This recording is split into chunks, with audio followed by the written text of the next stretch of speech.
All right, good morning, everybody. Today is Friday, November 11th, 2015. November 6th, 2015. And this is Before the First Cup with Jules here on UCY.TV. Happy Friday, everybody. We made it again.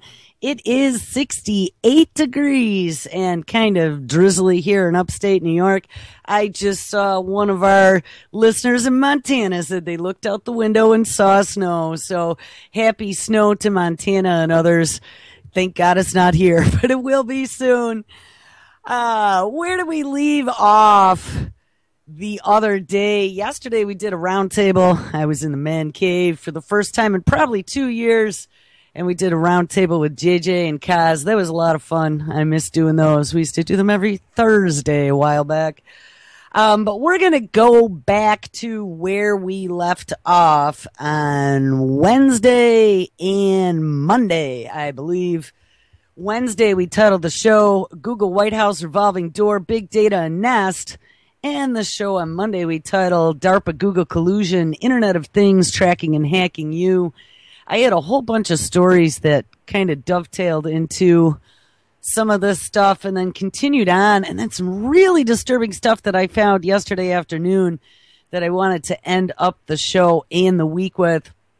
So anyway, there was a story. We can't talk about DARPA, Google, and the federal government or any of this mad science gone mad, of course, without talking about Ray Kurzweil. And I ran across Ray Kurzweil, who happens to be the director of engineering for their AI division at Google.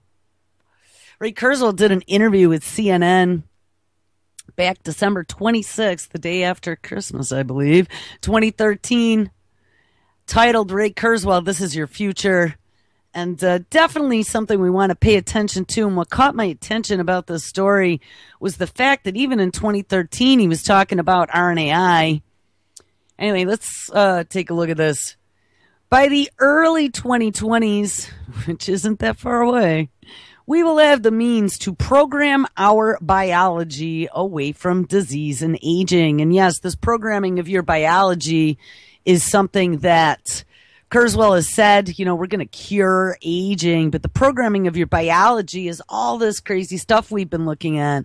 The ability to use other living organisms or other biological organisms, let's say, in some of the testing, and even synthetic organisms, which is some of the stuff that they're working on now, to reprogram your physical DNA, whether that be using some sort of virus you suck the guts out of and then put some sort of little DNA nanobot in there and let the virus go and invade the cell, and then the DNA to replicate within each cell, or to use some sort of nanobots themselves hidden inside of a payload that can invade cells. It's a pretty scary thought. Anyway, let's look at this. Up until recently, health and medicine was basically a hit or miss affair. We would discover interventions such as drugs that had benefits, but also many side effects. And I just saw a story this morning from Mike Snyder of the Economic Collapse blog, looking at how we have at least 60%. I thought it was globally, maybe even if it was just the United States, 60% of our populace is on big pharma prescription medication. Think about that number. You have 60% who apparently believe, at least somewhat, in this medical healthcare system. Regardless of the side effects, you know, you're going to bleed out of every orifice and end up with liver cancer. But hey, it's going to fix your itchy hands, you know. I mean, people just eat up the stuff because their doctor told them that it was okay, that it'll help them. The TV told them it was okay. And I think that they initially are going to be easy prey for any of this 21st century medicine now that we're talking about. So anyway, yes, there have been interventions with drugs that had benefits, but also many side effects. Until recently, we did not have the means to actually design interventions on computers. Dun, dun, dun. But all that has changed now and will dramatically change clinical practices by the early 2020s. We now have the information code of the genome and are making exponential gains in modeling and simulating the information processes they give rise to. We also have new tools that allow us to actually reprogram our biology in the same way that we reprogram our computers. Ding, ding, ding. And here it comes. RNA interference, people. Yes, the good old RNAi, for example, can turn genes off that promote disease and aging. And we actually just saw a story last week, I believe. Scientists had found in yeast, they could extend the life of the yeast by an additional 60% by just flipping one gene off. And don't think that people are going to be too far into the future. New forms of gene therapy, especially in vitro models that do not trigger the immune system, have the ability to also add new genes. And that's where we're going to have the X-Men show up one day. And this is absolutely insane. You're going to have people paying for their children to have superhuman traits before birth as they're mixing them up in a petri dish in the future. Stem cell therapies, including the recently developed method to create induced pluripotent cells, more affectionately known as iPSCs, by adding 4 genes to your own skin cell to create the equivalent of an embryonic stem cell, but without the use of an embryo. And I've talked about that. They can create stem cells now from skin. Remember way back in the days of Ronald Reagan, that whole argument came up. Ronnie Reagan was quite religious, and so he banned the use of stem cells for any type of gene therapy, but they got around that. Other countries didn't, but the U.S. did. But our scientists figured a way around it, and they can coax skin cells now to become basically the building blocks of life. But anyway, without the use of an embryo, are being developed to rejuvenate organs and even grow them from scratch. And we've talked about that as well, using 3D printers with that sugared scaffolding where they can, I assume that they scan your organ to get the correct shape and where all the capillaries are and any connections that it needs. And then they literally print it out with a blueprint on this 3D printer using stem cells. I would assume also that that would be how eventually some sort of home replicator for food would work with those, test tube beef stem cells. That was pretty much what they were doing. They had created muscle cells that then they could get to grow in a petri dish and exercise them so they'd get nice and strong, just like a piece of meat. And then, push of a button, bzz, bzz, bzz, it prints you out a little steak. I mean, I definitely could see that in our future. And, as they're going on about, how dangerous meat is. Oh, red meat and processed meat, they're going to kill you. Yeah, but, we do nothing at the regulatory agencies to make sure the cancerous chemicals that are in them are taken out. Just wait, because now there's some scary stuff about pork coming out as well. Some really, really disturbing information that in this one scientific journal, what they found when they started digging into this tapeworm they found in pork. Anyway, back to this. So yes, even being developed to rejuvenate organs and even grow them from scratch. And there are now hundreds of drugs and processes in the pipeline using these methods to modify the course of obesity, heart disease, cancer, and other diseases and aging processes. And back, I'd say a month or two ago, we talked about that pipeline. I believe at the time there was over 271 new drugs and therapies sitting in the pipeline waiting for approval to be tested on humans. Now that's where the 21st Century Care Act comes in, because if Congress passes that, that pretty much gets rid of the FDA standing in the way of direct marketing from big pharma and big pharma device manufacturers and big pharma therapy developers and the desperate dying consumer. One of the many examples we can now fix is a broken heart. Not yet from romance, but from a heart attack, by rejuvenating the heart with reprogrammed stem cells. Health and medicine is now an information technology. And I'm telling you, I think that that's why I gravitate so strongly to this field right now, being 25 years in information technology from the early pre-internet days to where we are now, and my understanding with all my health issues over the last 20 years and having to fix myself because no doctor could help me. It really, to me, what they're saying is absolutely true. I mean, they are treating our bodies like it is an application and an integrated system, because it is just way more complicated. But that's the problem. It took us 25 years to get computers figured out, plug and play, get everything to play nice together, so you didn't have all of the freaky issues that you would have in the past, having to match drivers and get applications that weren't meant to work together. Well, the human body is a million times more complex than a computer system or a network. And so these lunatics who dub themselves gods, who think that it's okay to modify genes and then find some poor dying child with leukemia and start reprogramming her genes while she's alive, and then dub it a success because she's cured of her cancer, and hold her up as an icon, a beacon to show you how this 21st century medicine is going to help you live forever, to me, is very dubious indeed. Don't think that there isn't going to be bazillions of dollars made, and your sick children aren't going to be the guinea pigs of tomorrow. All right, anyway, let's get back to the story.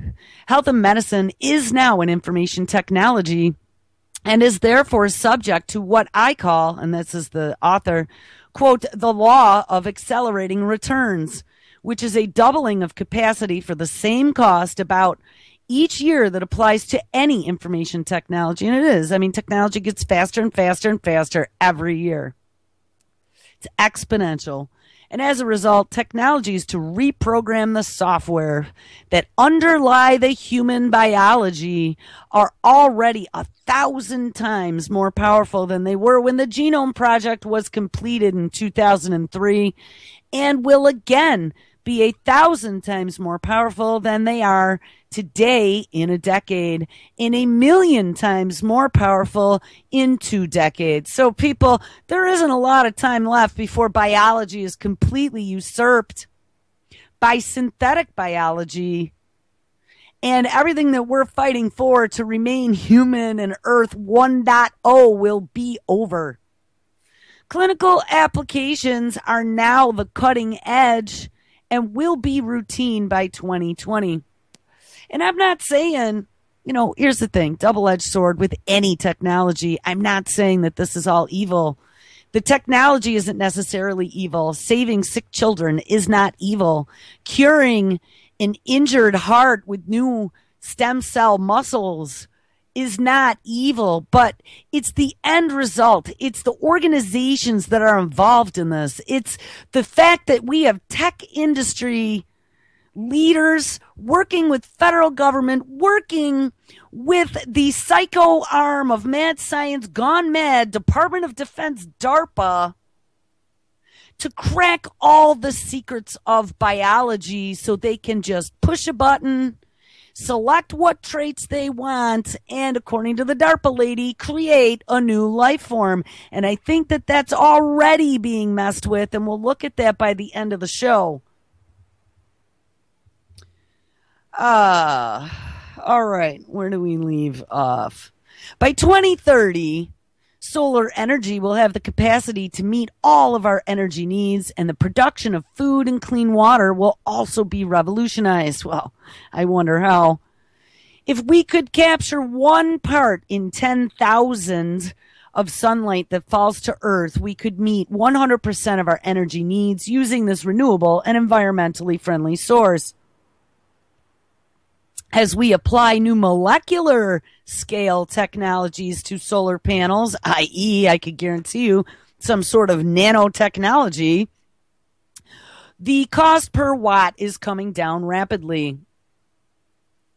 And already Deutsche Bank, in a recent report, wrote The cost of unsubsidized solar power is about the same as the cost of electricity from the grid in India and Italy. And by 2014, even more countries will achieve solar grid parity. The total number of watts of electricity produced by solar energy is growing exponentially, doubling every 2 years, and now it is less than 7 doublings from 100%. Hey, that's a good thing.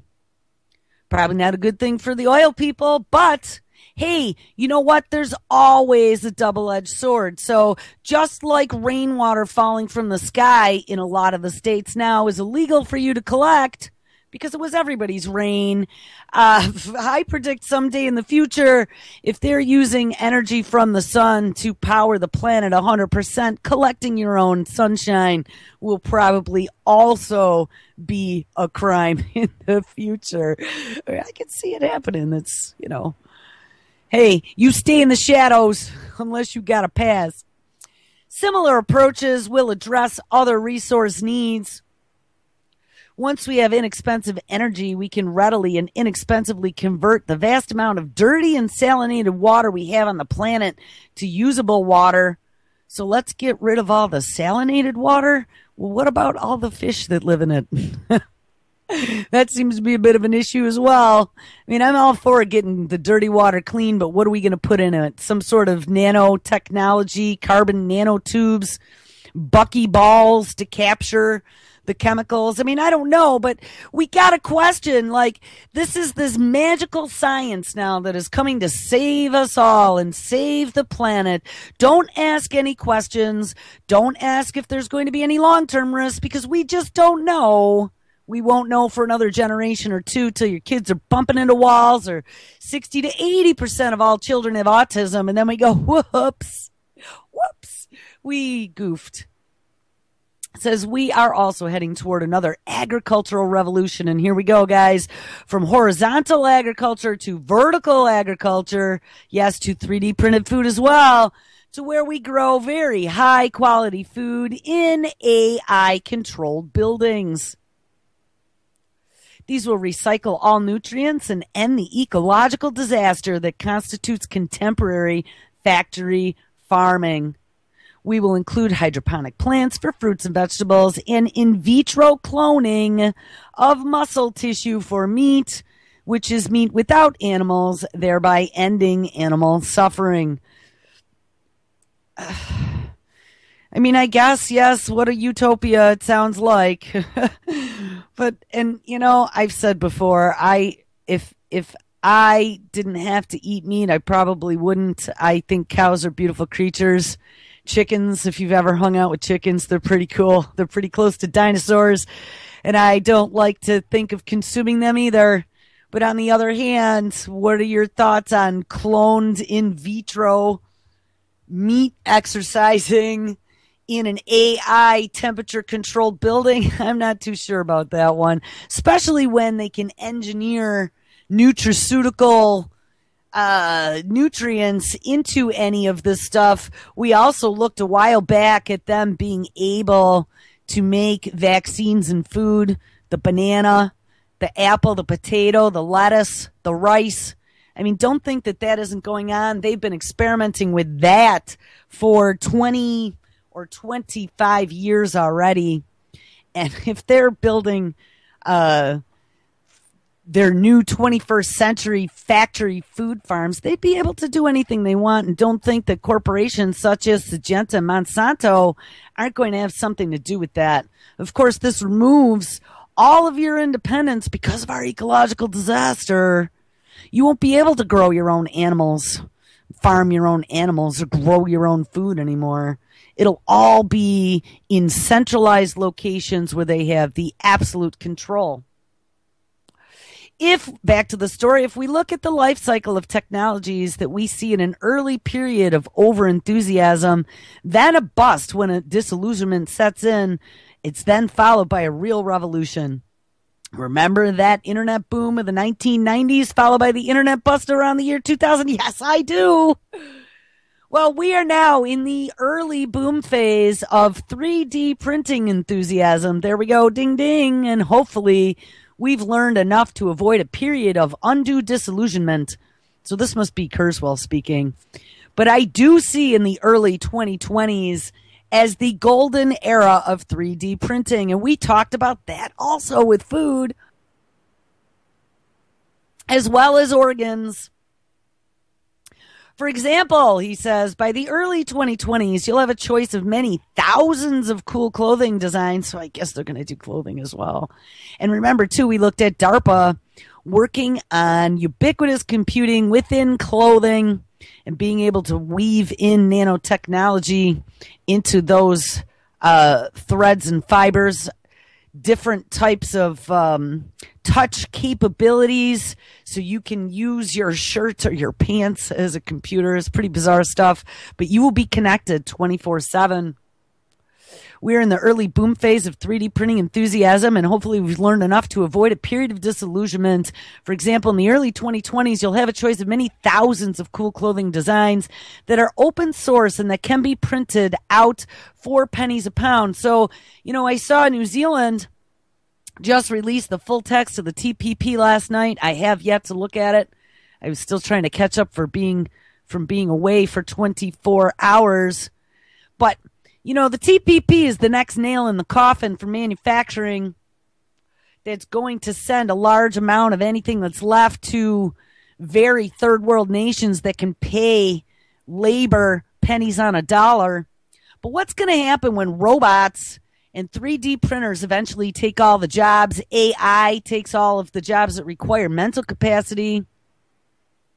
And we even read about lawyers. Lawyers are in trouble now with AI. And a bunch of other things. Doctors, good old Watson doing diagnoses and curing cancers. I mean, there's definitely a major, what they call disruptive change coming in the future. And Kurzweil has talked about it before, what happens when no one has jobs anymore because of this exponential increase in our technological capabilities in providing for everything we need. And what are we going to do when the human race has nothing to do? They don't have to work anymore. Well, we'll be able to spend our time and effort on creative pursuits and, good old philosophical discussions. And I'm sure that's exactly how it's going to work out. Not. All right. But anyway, so yes, we can also have Vietnamese clothing, Chinese jeans made by 3D printers eventually for pennies a pound on our own home networked 3D printers in the future.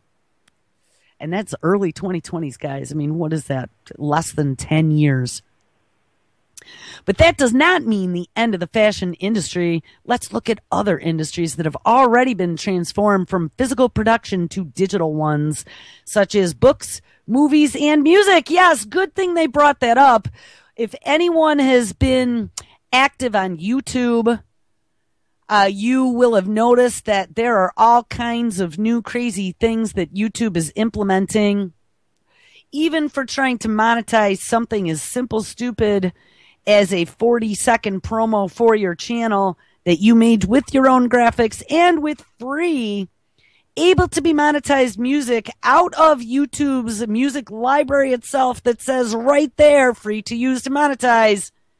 They basically make you fill out a legal statement with every detail about how you own the rights to every single thing in that 30-second promo video before they will even give you the 9 cents that it is earned in your AdSense dollars. The TPP has all kinds of global copyright infringement teeth that it's going to implement, and it allows corporations to turn around and sue governments of other countries if they feel their profits have been lost or that their digital content has been stolen or somehow manipulated before it was on a country-by-country basis. This will make the prosecution global. So very interesting that they mentioned books, movies, and music, because that's a lot of where these copyright laws are going to go after. Despite enormous changes in business models and the availability of many free open source products, We've talked about that before. I'd always be careful of open source because I know it's a beautiful thing.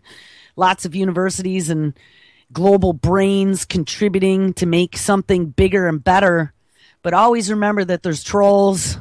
There's somehow some sort of government involvement or dollars somewhere. And I promise we're going to look at Tor. Probably not today. Maybe we'll kick off the week next week looking at some of that stuff and some of the DARPA dollars that are going into Tor 2.0.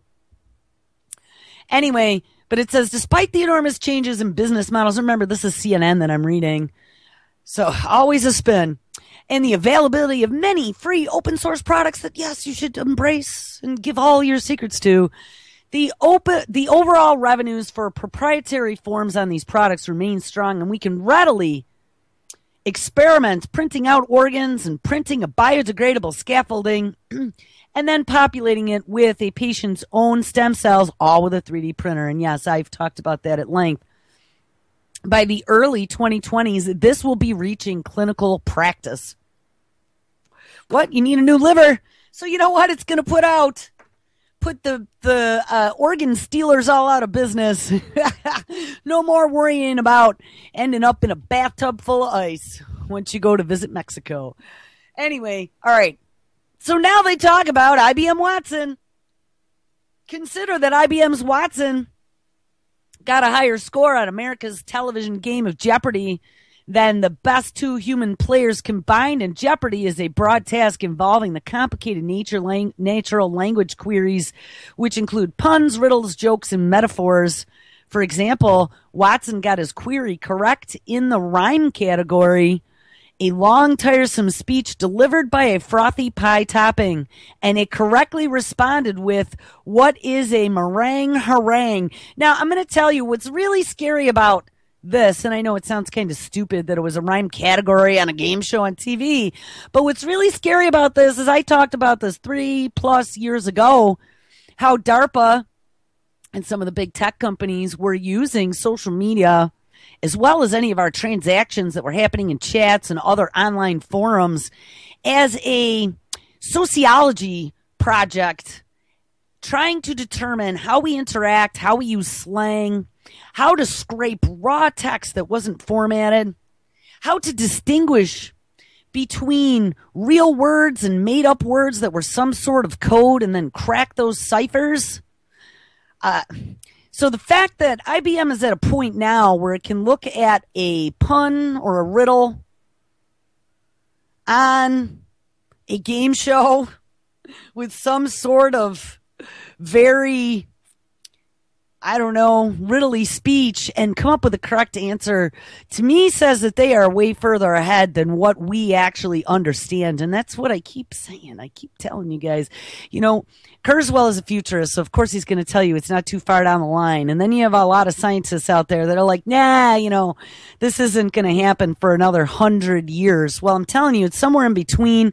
I really think Kurzweil is more on the ball since he has his fingers on the artery, the big carotid artery that leads to the AI brain at Google.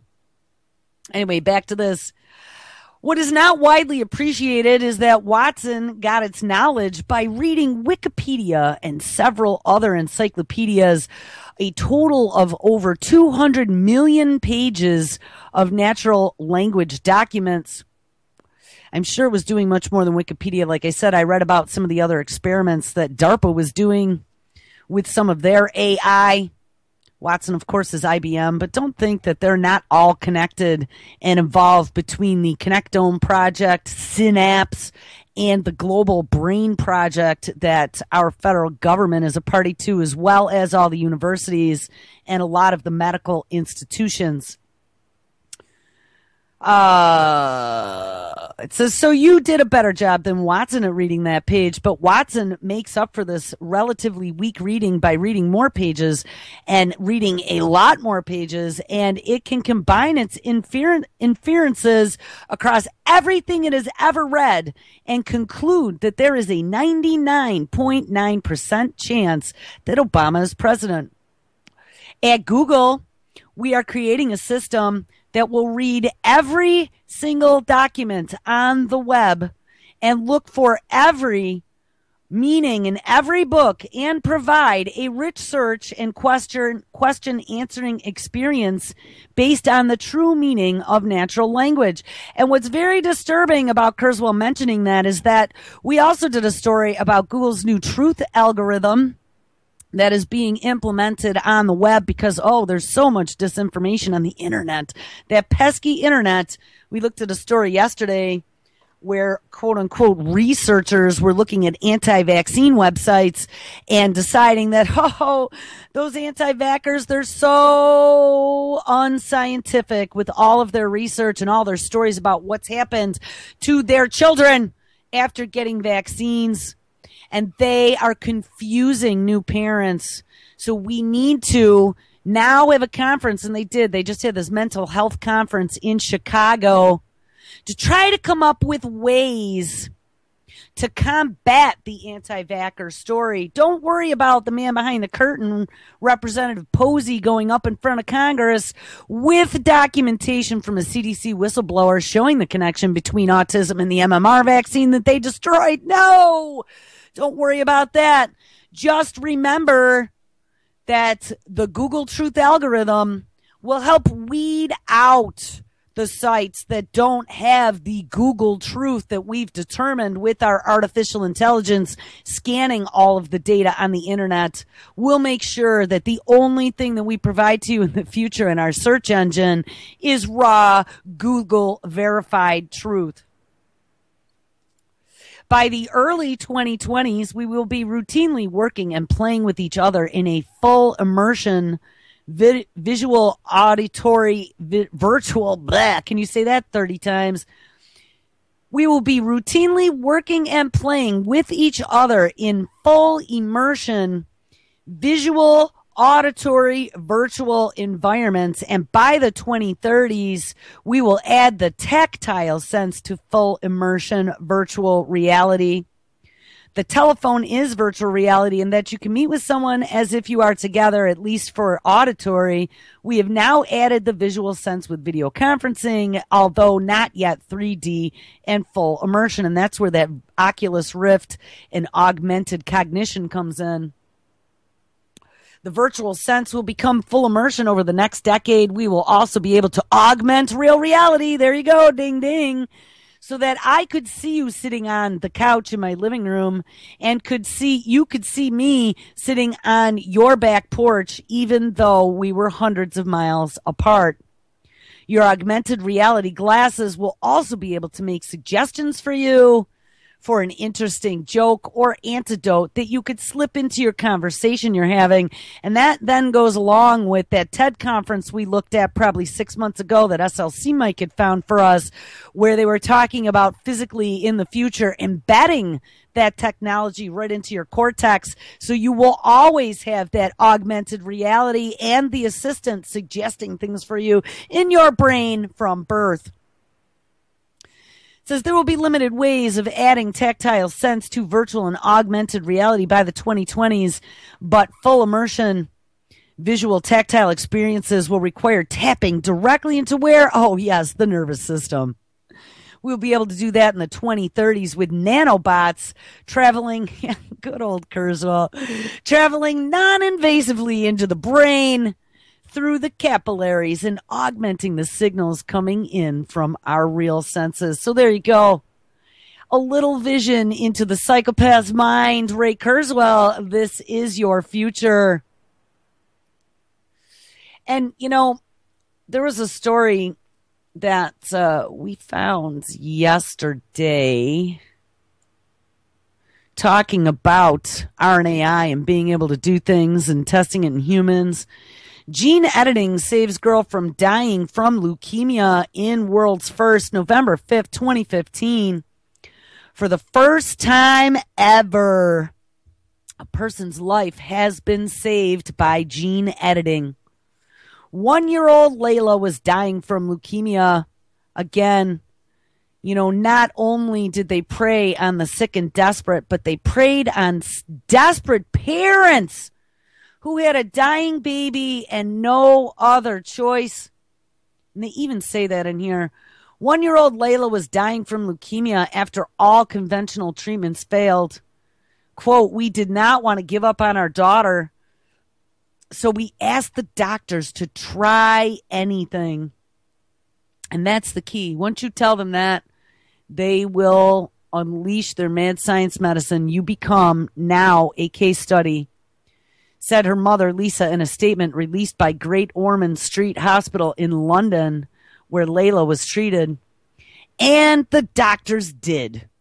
Layla's doctors got permission to use an experimental form of gene therapy using genetically engineered immune cells from a donor. And within a month, these cells had killed off all of the cancerous cells in her bone marrow. It is still too soon to say that she is cured, and the team stressed at a press conference in London on November 5th, they will only become clear after a year or two. So far, though, she is doing well, and there is no sign of cancer returning. Other patients are already receiving the same treatment.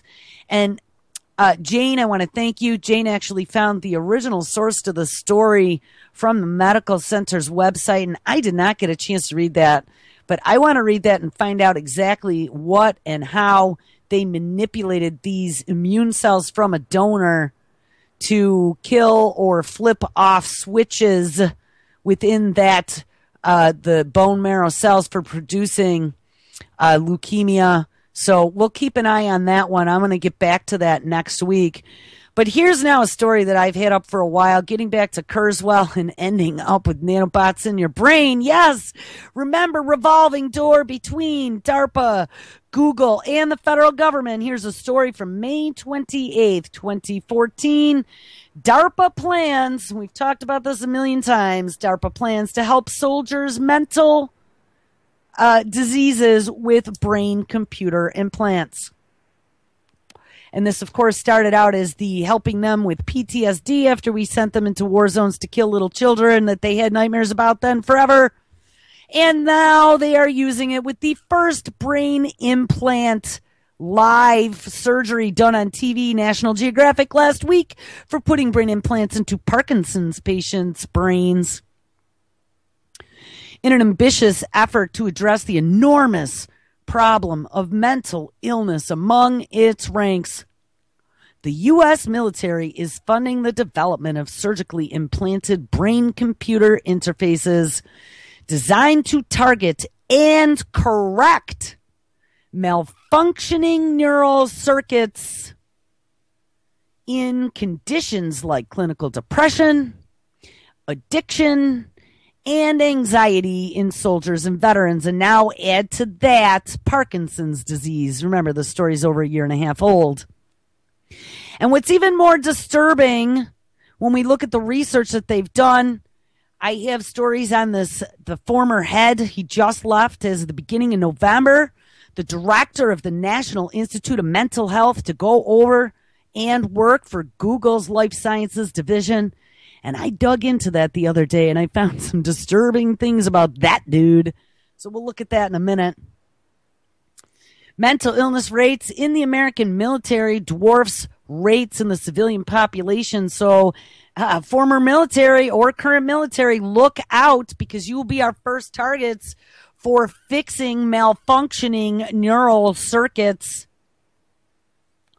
A recent study found that so much as a quarter of the surveyed active duty troops are suffering from at least one disorder. A team of physicians, engineers, and neuroscientists backed by DARPA, the research arm of the Pentagon, and led by UC San Francisco, we've been hearing their name a lot, as well as Massachusetts General Hospital, are working on a 5-year, $26 million research program known as, and yes, we talked about this one as well, good old subnets, systems-based neurotechnology for emerging therapies. One early concept shows electronic device implanted between a patient's skull and the scalp, and the device interfaces between electrodes placed around the brain and wirelessly connects doctors who can review detailed, real-time neurological data and then use the devices to administer custom therapies. Welcome to your future, especially when we discover that they can now diagnose mental diseases such as schizophrenia by your voice patterns in a smartphone application. And we remember we have good old Regina Duggan, who's heading up the smartphone division, smart device division at Google. It's a very, very scary thought. On the other end of the spectrum, the Massachusetts General Hospital team is developing implants that will remain in psychiatric patients for their entire lives. These devices aim to record everything in the brain, big and small, from single neurons firing to imaging entire neural networks that will allow scientists to precisely find and follow the causes and effects of several neurological diseases. That was really horrifying. Everything, record everything in the brain. Neuropsychiatric conditions are some of the most severe and devastating conditions that can happen to anyone, said Edward F. Chang, the co-director of the Center for Neural Engineering and Prostheses. And remember, we also discovered back a few months ago that there's a huge collaboration between all of these neuropsychology, neuroengineering programs in the United States and in Israel. This isn't just a U.S. thing. This is a global thing. This is part of that whole brain project and cracking every secret. You will have no more secrets. The ability to treat or cure some of these diseases of the mind has been a dream of mine since I was very young, he said. It says this deep brain stimulation, which was a surgery that implants a brain pacemaker to treat movement disorders like Parkinson's and essential tremors, as well as paralysis and patients who are missing limbs. And we've seen all that. They've been, of course, using the veterans for that as well. Similar implants have also been used in small trials to treat disorders like major depression, but have yet to be widely approved for use.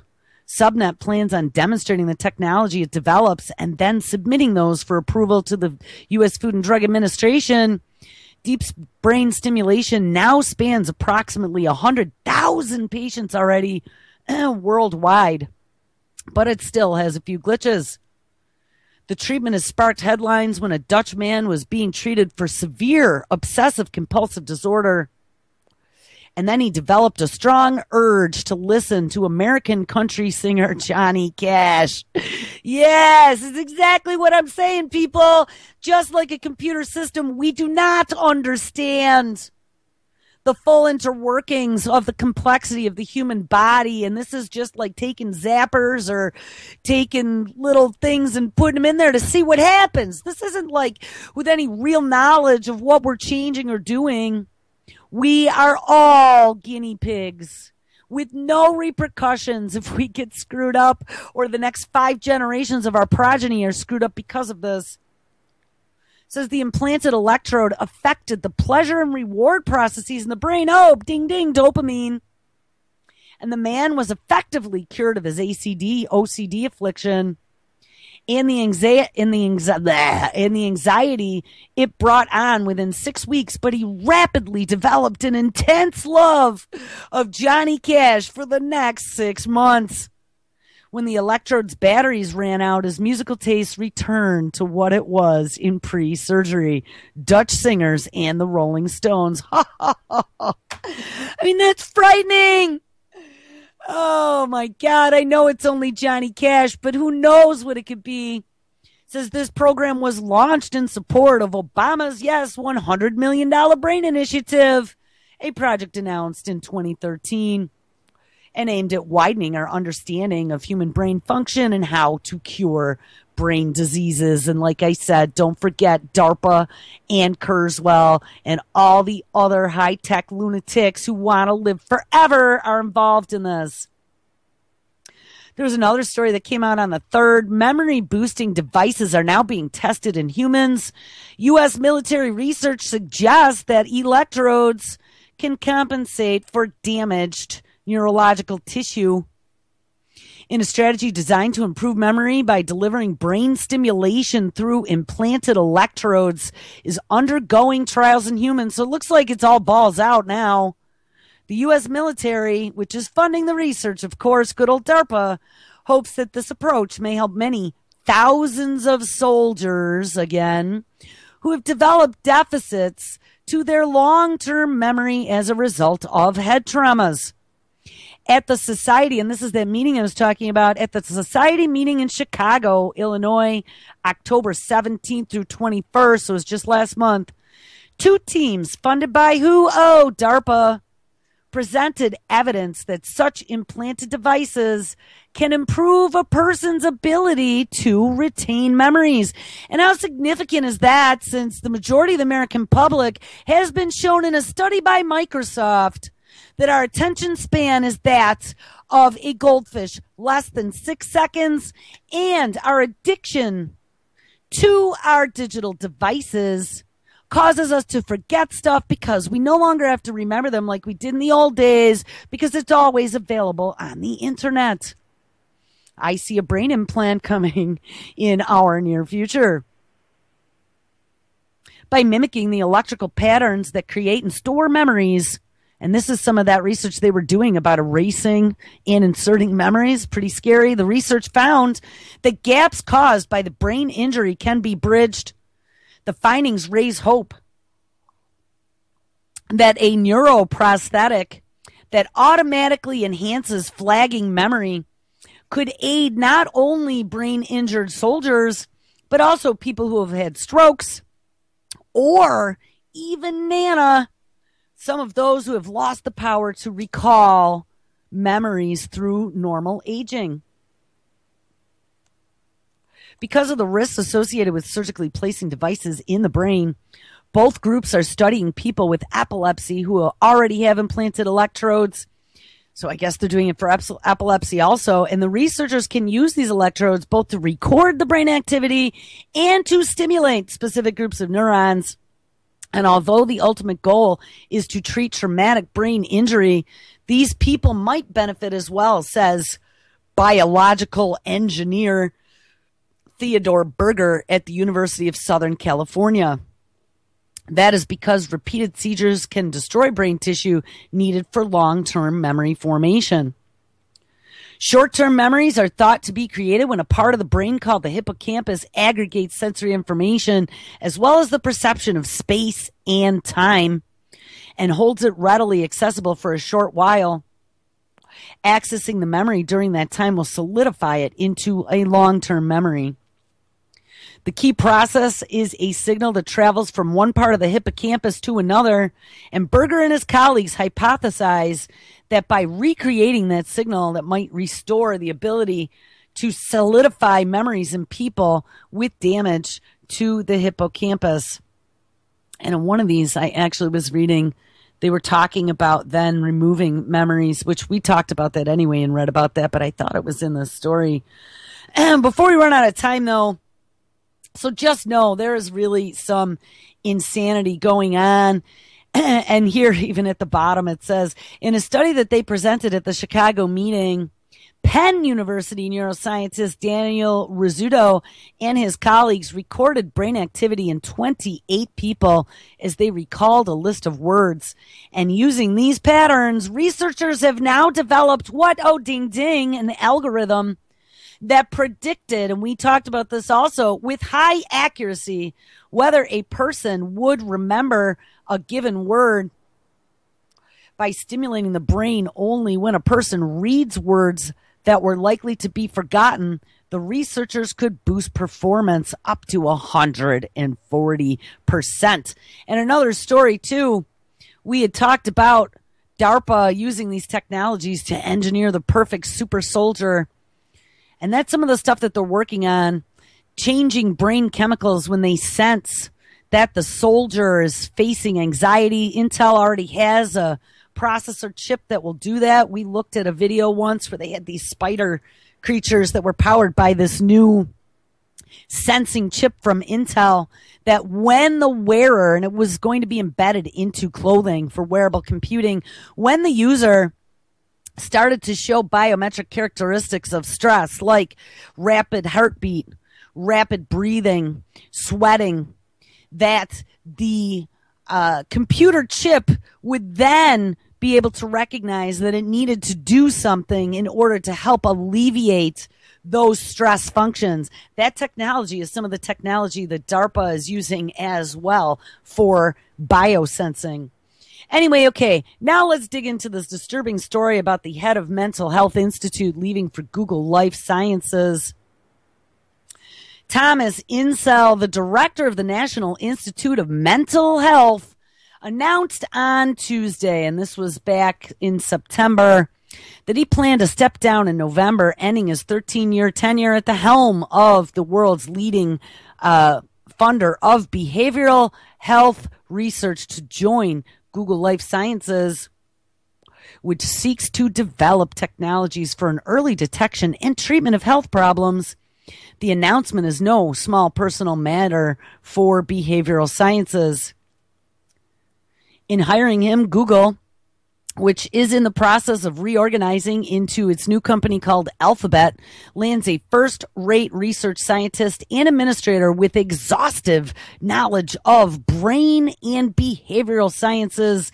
And he has also recruited some of the top researchers into brain sciences from other fields.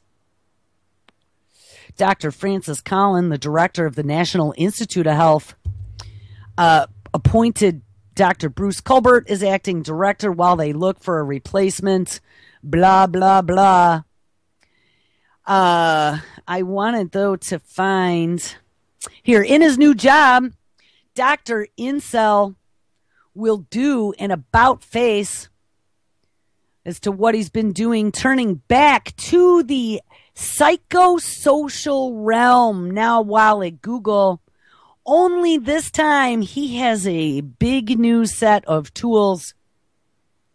One project he has thought about is how to detect psychosis early using language aesthetics, which are algorithms that show promise in picking up the semantic signatures of disorganized thinking characteristic of psychosis from your voice. Wow, how amazing. We've been talking about that, and now we have this mad science gone mad psychiatrist who is given a blank check pretty much at Google's new life science division that wants to really jump into mental health understanding and curing. We got DARPA and Kurzweil already in bed with the same gaggle of lunatics. And you can see what a horribly disturbing picture this is. I want to bounce over now to a story out of IEEE Spectrum from June 18, 2014. We had done the story back then. Smart app keeps watch over schizophrenic patients. Monitoring behavior patterns can predict a relapse. What if a schizophrenic patient could have the equivalent of a therapist in their pocket, watching for symptoms of a relapse? Well, that is a promise of a smartphone-based system now being tested at a hospital in Glen Oaks, New York. The app, called Crosscheck, uses a suite of sensors. Remember, we talked about biosensors to create a profile of a patient's healthy behavioral and social patterns. And don't think they're not already doing that to us. Google has all of your interactions online. They know your searches. They know your emails. They can pick up your voice because they have a patent on it.